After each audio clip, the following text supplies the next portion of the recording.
ये है घड़कौली और ये है वो बोर्ड जिसके ऊपर सारा विवाद हुआ है। वेस्टर्न यूपी में इस बार गर्मियों में बहुत बवाल हुआ। ध्यान से सुनिए हुआ क्या। गांव है एक गढ़कौली, जहां दलितों ने गांव के बाहर एक बोर्ड लगा दी। अब बोर्ड देखते ही ठाकुर भड़क गए, पुलिस आ गई और बोर्ड को काले रंग से पोत दिया गया। ये कहानी बस एक बोर्ड की नहीं है, ये एक किस्सा है दलितों में सालों से उबल रहे गुस्से का, और इस गुस्से से निकली भीम आर्मी।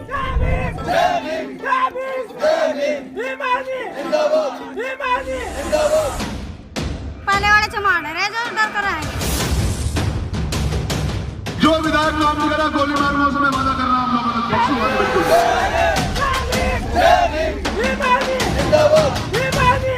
समाज के गद्दारों, बाबा साहब अम्बेडकर के गद्दारों, तुम उस वक्त कहाँ थे जब हमें पानी नहीं पीने दिया जाता था। हरिजन मत कहना बना आपको, हम हरिजन नहीं है। हरिजन का मतलब होता है जो हरि के जन होते हैं, और जो हरि हमारे ही नहीं है तो हम जन के कैसे हैं।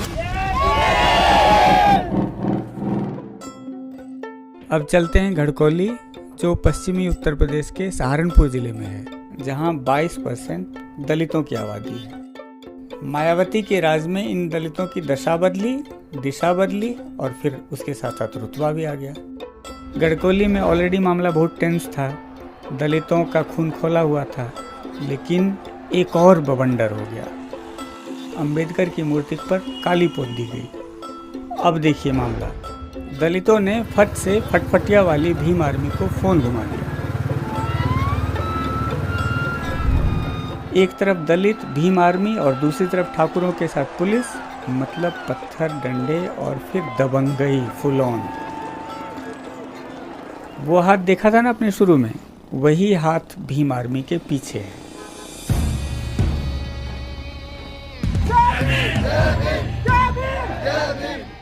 भीम आर्मी एक विचारधारा है। आने वाले समय में हम लोग बाबा साहब के विचारधारा अम्बेडकरवाद से भारत निर्माण करेंगे। बाबा साहब ने कहा कि अगर आपको लगे कि आप कास्टिज्म नहीं खत्म कर पा रहे इस देश में, तो अपनी कास्ट पे इतना गर्व करना कि लोग जल के कास्टिज्म खत्म कर दें। हमारे आदमी है ना, ये अपनी जात बताते हुए घबरावसी है। कहा कि चमार कहें, चमार तो कहते नहीं, दलित हरिजन या एससी, तो बोर्ड लगने थे इनमें ताकत आएगी बढ़िया, फिर कहें चमार ही हम तो। अभी आपने अक्षय की सुनी, जिनकी ज़मीन पर यह बोर्ड लगा हुआ है, और ये हैं ठाकुर मोहर सिंह। भीम आर्मी ने इनकी नाक में दम कर दिया है। बड़ापन के प्रतीत है, गलेट कहने बड़े को, तो उसके आधार पर ना हम भी कुछ हैं। कलर जैसे ऊपर ठाए ना ऐसे कर दिए तो बड़ापन होएगा हमारे पर अत्याचार करने के लिए। क्यों, हमारी कोई सुनवाई नहीं है। तो ये काम हमारे जब कोई बात होगी ना, तो फोनों द्वारा भीम आर्मी मोटरसाइकिलों भीम आर्मी में लगा। पास का एक गांव है छुटमुलपुर, वहाँ एक इंटर कॉलेज है। वहाँ ठाकुरों का बोलबाला है, क्योंकि वो ठाकुरों का ही कॉलेज है। मैं बेंच पे बैठा था ना, जैसे कहा कि इसको सफा करो, मैंने कहा भाई नहीं कहूँगा, और मेरे साथ मारपीट हुई। एससी के लड़के थे, वो पानी पीने जाते थे ना, तो उनको लात मार देते। और इसी कॉलेज से, इसी इंटर कॉलेज से शुरू हुआ भीम आर्मी का किस्सा। दलितों को अपमान ये बर्दाश्त नहीं हो रहा था। तंग होकर दलित लड़के लोकल लीडर चंद्रशेखर के पास पहुंचे। अब चंद्रशेखर जी इसी कॉलेज से पढ़े हैं और इसी गांव के हैं। चंद्रशेखर ने बहुत समझाया, पर ना तो स्कूल वाले माने और ना ठाकुर लड़के। भीम आर्मी का फंडा है, सीधी उंगली से घी ना निकले तो उंगली थोड़ी टेढ़ी कर लो। एक उबाल शरीर के अंदर रहता है कि यार, मतलब हमारे होते हुए ये सब चीज़ें हो रही है तो हमारा होना बेकार है। अगर उन्होंने हमारे किसी 2 बच्चों को पिटाई की, तो हमारे बच्चों ने भी उनके 4 बच्चों की पिटाई की। आज वो इस चीज़ को महसूस करते हैं। ये हैं सतीश कुमार। सतीश कुमार भीम आर्मी के गाइड। पश्चिमी उत्तर प्रदेश जो है सबसे मजबूत है शेड्यूल कास्ट के मामले में, क्योंकि यहाँ पे हम लोग एकता है हमारे अंदर, हम यूनाइट हैं। अगर कहीं भी कोई घटना होता है तो ये पूरे क्षेत्र का शेड्यूल कास्ट वहीं पर मिलेगा।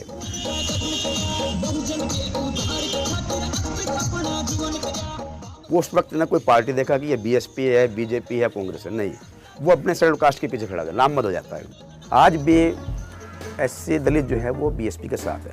वो इस उम्मीद में है कि शायद मायावती या बीएसपी इस काशीराम जी के जो उनका वो था उसको आगे लेकर चलेंगे।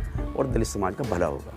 और हमारा जो संगठन है भीम आर्मी, हम और चंद्रशेखर जी या विनय भाई, हमारा कभी यह उद्देश्य नहीं है कि हम लोग उसको भीम आर्मी बीएसपी का विरोध करें, नहीं। हम बीएसपी के भी साथ हैं। जो हमारे समाज के लिए कार्य करेगा भीम आर्मी उसके साथ है, जो समाज का काम करेगा भीम आर्मी उसके साथ करेगा। सहारनपुर मायावती के दिल के बहुत करीब है।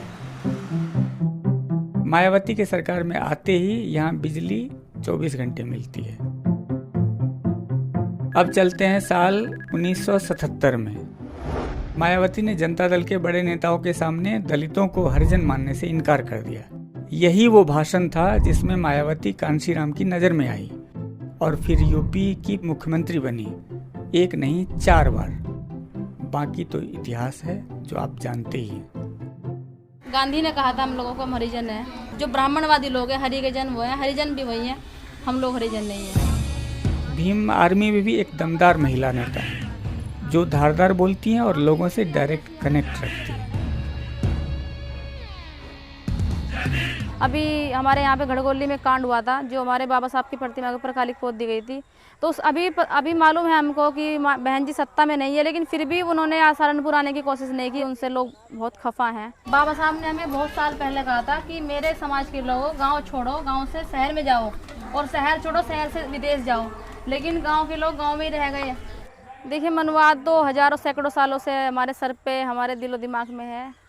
तो इसको निकालना तो बहुत दूर की बात है। लेकिन हाँ, लोग जैसे संगठन कार्य करते हैं, बहन जी भी चाहती तो लोगों को निकाल सकती थी लोगों के दिमाग से, लेकिन उन्होंने कभी नहीं चाहा, क्योंकि उनकी टीम में, उनकी पार्टी में खुद ब्राह्मण एंट्री कर चुका है। क्या उनके आदर्शों में चलकर हमें भारत मुझको चोट लगी है और मुझे कोई दवा देने या कोई मेरे जख्मों पर मरहम लगाने का काम करता है, तो भीम आर्मी ऐसा ही काम करती है। बाबा साहब अकेले थे, लेकिन आप तो भीम आर्मी की पूरी फौज बैठी है।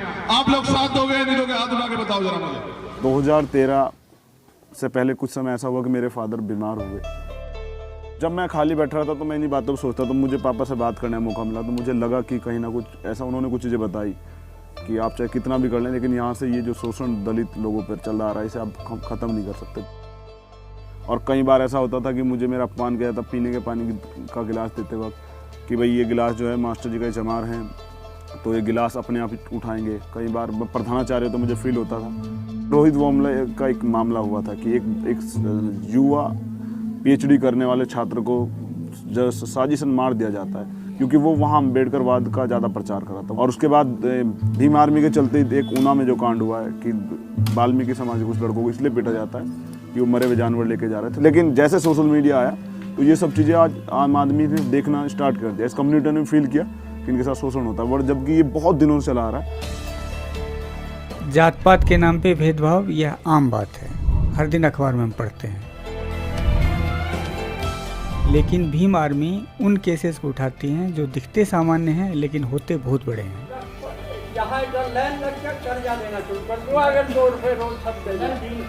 गांव घरेड़ा में क्या हुआ, किस्सा बच्चा बच्चा जानता है।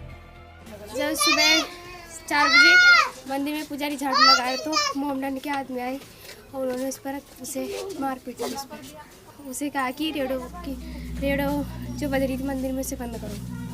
और फिर उसने बंद नहीं करी तो उसने कहा कि उसे गाली दी कि हम करेंगे बंद। तो फिर उसने जो रविदास की मंदिर की मूर्ति थी उस पर कालिक पोत दी। जब रविदास की मूर्ति पर कालिक पोतने की बात हुई तो चंद्रशेखर फौरन पहुंच गए मामला सुलझाने। जो लोग इस तरह की फिजा खराब करना चाहते हैं ना, मैंने कहा उन्हें ये बता देना, अगर वो कहीं किसी के हत्या चढ़ जाते ना वहाँ से मार के, तो भारी हो जाता उन्हें मामला।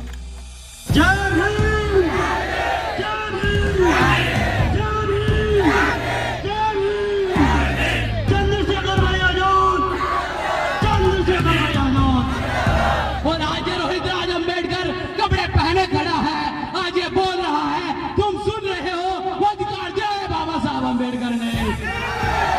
ये हैं रोहित राज, भीम आर्मी के शिक्षा मंत्री, उम्र 15 साल, लेकिन जोरदार भाषण देते हैं। हम सभी भीम की संतानें हैं, ये एहसास करा देंगे। अब तुम हम पर ज्यादा अत्याचार मत करो मनवादियों, वरना तुम्हें सहारनपुर से ही नहीं पूरे भारत से मिटा देंगे।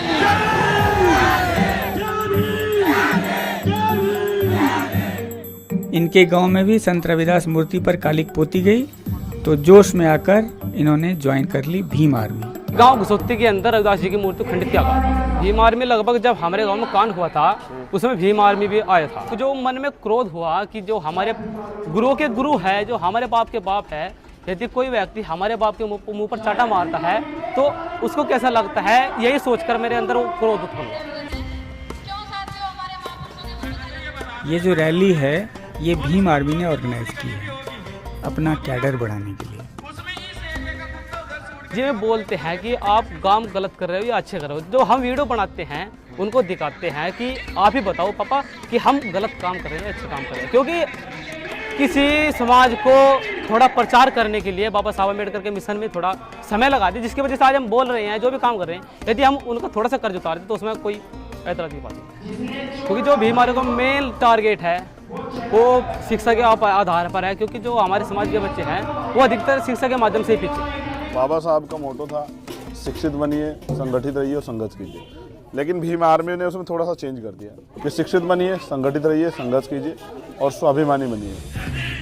अरे नौजवानों घर घर में कह दो फिर से तुम्हारा धर्म आ गया है। हाँ, बाबा साहब ने नारा दिया शिक्षित करो। उसी से इंस्पायर्ड होकर इन्होंने खोले फ्री ट्यूशन सेंटर। मेरे गांव का नाम विलेज कुम्हारेड़ा, जिसमें ये भीम आर्मी कोचिंग सेंटर चलता है और यहाँ पे अधिकतर जो है सभी गांव वाले शेड्यूल कास्ट के हैं। स्कूल और कॉलेज में चाहे वो सरकारी हो चाहे प्राइवेट हो, वहाँ कुछ ना कुछ कमी रह जाती है। जैसे हमने जब ये सेंटर स्टार्ट किया था तब हम पूछते थे बच्चों को इंग्लिश में नाम पता, तो बच्चे को बताने में असमर्थ थे। उस पहले समय की अपेक्षा आज स्थिति ज़्यादा अच्छी है। हम पढ़ाते हैं बड़े बच्चों को और जो बड़े बच्चे हैं जिन्हें हम पढ़ाते हैं वो छोटे बच्चों को पढ़ाते हैं। जब आदमी सोता है तो उसे उठा नहीं सकता, लेकिन जब आदमी उठ के खड़ा हो जाता है तो उसका मुकाबला कोई नहीं करता, चाहे शेर हो, गीदड़ हो, कुछ भी हो। तो वो उस हाथी की तरह जो आज लेटा हुआ है, अब कब खड़े होंगे मुझे ये भी बता दो। इस स्वाभिमान की लड़ाई में कई किरदार हैं और सबका यही कहना है अब टाइम तो भाई हमारा है। जब तक आदमी ये ना सोचे कि मुझे कुछ करना है बाई हुक बाई क्रुक, तो तब तक काम चलेगा नहीं। बाबा साहब ये कहते हैं जाओ अपनी घर की दीवारों पे लिख दो तुम इस देश के शासक, और मैं अपनी कम्युनिटी को शासक बनाना चाहता हूँ।